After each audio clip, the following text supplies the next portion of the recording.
ಹುಡುಕಾಟ ಪ್ರಾರಂಭಿಸಿದ್ದು within 2 hours ಒಳಗಡೆನೆ ಸೌಜನ್ಯ ಸಿಗ್ತಾಳೆ. ಆದ್ರೆ ಶವ ಆಗಿ ಅವಳ ಕೈಗಳನ್ನ ಅವಳದೇ ದುಪಟ್ಟ ಅಂಡ್ ID ಕಾರ್ಡ್ ಇಂದ ಮರಕ್ಕೆ ಕಟ್ಟಿರ್ತಾರೆ. And most brutal part is ಅವಳ ಯೋನಿ, ಅವಳ ಏನಿತ್ತು ಅದ್ರ ಒಳಗಡೆ 6 ಇಂಚ್ ಮಣ್ಣು ತುಂಬಿರ್ತಾರ. ಓ ಬಿಡಪ್ಪ, ನಮ್ ಪೊಲೀಸ್ ಅವ್ರಿಗೆ ತಮ್ಮ ಡ್ಯೂಟಿ ಮೇಲೆ ಎಷ್ಟೊಂದು ನಿಷ್ಠೆ ಇದೆ, ಒಂದೇ ದಿನದಲ್ಲಿ ಆರೋಪಿನ ಹಿಡಿದ್ ಬಿಟ್ರಲ್ಲ ಅಂತ ಪೊಲೀಸ್ ಅವ್ರ ಮೇಲೆ ಫುಲ್ ಒಂಥರ ಹೊಗಳ್ತಾ ಇರ್ತಾರೆ.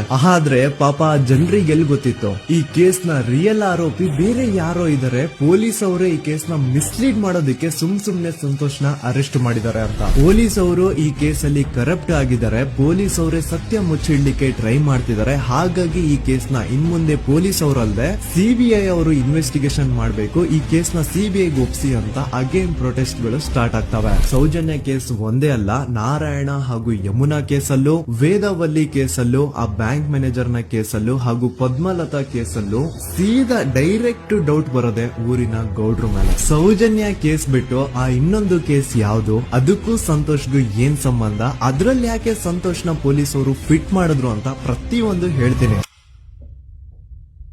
ನಾನು ಈ ಚಾನೆಲ್ ನ ಸ್ಟಾರ್ಟ್ ಮಾಡ್ದಾಗಿಂದ one of the most requested video ಬಂದು ಸೌಜನ್ಯ ಕೇಸ್ ಬಗ್ಗೆ. ಸರಿ, ನಮ್ ದೂತ ಸಭೆಯ ಪ್ರಜೆಗಳು ಇಷ್ಟೊಂದು ಕೇಳ್ತಿದಾರಲ್ಲ, ಈ ಒಂದು ಕೇಸ್ ಬಗ್ಗೆ ವಿಡಿಯೋ ಮಾಡುವ ಅಂತ ಸೌಜನ್ಯ ಕೇಸ್ ಬಗ್ಗೆ ನಾನು ರಿಸರ್ಚ್ ಸ್ಟಾರ್ಟ್ ಮಾಡ್ದೆ. ಅಂಡ್ ಟ್ರಸ್ಟ್ ಮಿ, ಎಷ್ಟೊಂದು ಕಾಂಪ್ಲೆಕ್ಸ್ ಈ ಒಂದು ಕೇಸ್ ಇದೆ ಅಂತಂದ್ರೆ ನನ್ ತಲೆನೇ ಕೆಟ್ಬಿಡ್ತು. ಬಟ್ ಡೋಂಟ್ ವರಿ, ನಿಮ್ಗಂತೂ ಪ್ರತಿ ಒಂದನ್ನ ತುಂಬಾ ಸಿಂಪಲ್ ಆಗಿ ಅರ್ಥ ಮಾಡಿಸ್ತೇನೆ. ಅನ್ಕೊಳ್ಳಿ, ಒಂದು ಊರು, ಆ ಊರಲ್ಲಿ ಒಂದು ಗೌಡ್ರ ಕುಟುಂಬ ಇದೆ. ಅಂಡ್ ಆ ಗೌಡ್ರ ಕುಟುಂಬ ತುಂಬಾನೇ ಪವರ್ಫುಲ್, ಲೈಕ್ ನಾವು ಮೂವೀಸ್ ಅಲ್ಲಿ ನೋಡ್ತೀವಲ್ಲ ಹಂಗೆ. ಸೊ ಗೌಡ್ರು ಊರು ಬಂದು ಧರ್ಮಸ್ಥಳ ಅಂತ, ಆ ಒಂದು ಊರಲ್ಲಿ ಇವ್ರಿಗೆ ಸಖತ್ ಕಂಟ್ರೋಲ್ ಇರುತ್ತೆ. ಈವನ್ ಅದೇ ಒಂದು ರೀಜನ್ ಅಲ್ಲಿ ಇರುವಂತಹ ಒಂದು ತುಂಬಾನೇ ಪಾಪ್ಯುಲರ್ ದೇವಸ್ಥಾನನು ಸಹ ಇವರೇ ಕಂಟ್ರೋಲ್ ಮಾಡ್ತಿರ್ತಾರೆ. ಆ ಒಂದು ದೇವಸ್ಥಾನ ಇಂದ ಈ ಗೌಡ್ರ ಹುಡುಗಿ ಇಷ್ಟೊತ್ತಾದ್ರೂ ಇನ್ನು ಮನೆಗ್ ಬಂದಿಲ್ಲ, ಎಷ್ಟು ಹುಡುಕಿದ್ರು ಸಿಗ್ತಾ ಇಲ್ಲ.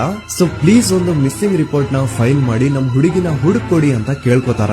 ಆದ್ರೆ ಪೊಲೀಸ್ ಅವರು ಒಪ್ಪಲ್ಲ. ಇಲ್ಲ ಯಾವುದೇ ಪರ್ಸನ್ ಮಿಸ್ಸಿಂಗ್ ಆದ್ರೆ ಆಫ್ಟರ್ 24 ಅವರ್ಸ್ ಆದ್ಮೇಲೆ ರಿಪೋರ್ಟ್ ಫೈಲ್ ಮಾಡಕ್ಕಾಗೋದು. ಸೊ ನೀವ್ ಒಂದ್ ಕೆಲ್ಸ ಮಾಡಿ, ಈಗ ಮನೆಗ್ ಹೋಗಿ ನಾಳೆ ಬೆಳಿಗ್ಗೆವರೆಗೂ ನೋಡಿ, ನಾಳೆ ಬೆಳಿಗ್ಗೆವರೆಗೂ ನಿಮ್ ಮಗಳು ನಿಮ್ ಮನೆಗ್ ಬಂದಿಲ್ಲ ಅಂತಂದ್ರೆ ಆಗ ಬಂದ್ಬಿಟ್ಟು ಮಿಸ್ಸಿಂಗ್ ರಿಪೋರ್ಟ್ ನ ಫೈಲ್ ಮಾಡಿಸಿ ಅಂತ ಹೇಳಿ ಕಳಿಸ್ತಾರ.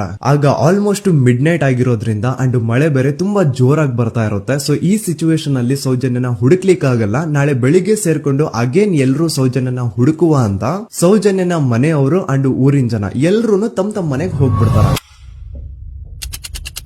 ನೆಕ್ಸ್ಟ್ ದಿನ ಅಂದ್ರೆ 10 ಅಕ್ಟೋಬರ್ 2012 ಬುಧವಾರದ ದಿನ ಬೆಳಿಗ್ಗೆ 10 ಗಂಟೆ ಹಾಗೆ ಸೌಜನ್ಯನ ಮನೆಯವರು ಅಂಡ್ ಊರಿನ 200-300 ಜನ ಸೇರ್ಕೊಂಡು ಅಗೇನ್ ಸೌಜನ್ಯಗೋಸ್ಕರ ಹುಡುಕಾಟ ಸ್ಟಾರ್ಟ್ ಮಾಡ್ತಾರ. ಹುಡುಕಾಟ ಪ್ರಾರಂಭಿಸಿದ್ದು ವಿತಿನ್ 2 ಅವರ್ಸ್ ಒಳಗಡೆನೆ ಸೌಜನ್ಯ ಸಿಗ್ತಾಳೆ. ಆದ್ರೆ ಶವ ಆಗಿ ಆ 200-300 ಊರಿನ ಜನ ಎಲ್ಲ ಸೇರ್ಕೊಂಡು ಏನ್ ಸೌಜನ್ಯನ ಹುಡುಕ್ತಾ ಇದ್ರು, ಅದ್ರಲ್ಲಿ ಯಾರೋ ಒಬ್ರಿಗೆ ಸೌಜನ್ಯನ ಮನೆಯಿಂದ ಕೇವಲ 10 ನಿಮಿಷ ದೂರದಲ್ಲಿರುವಂತಹ ಒಂದು ಹಳ್ಳನ ದಡದಲ್ಲಿ ಸೌಜನ್ಯನ ಮೃತದೇಹ ಸಿಗುತ್ತಾ.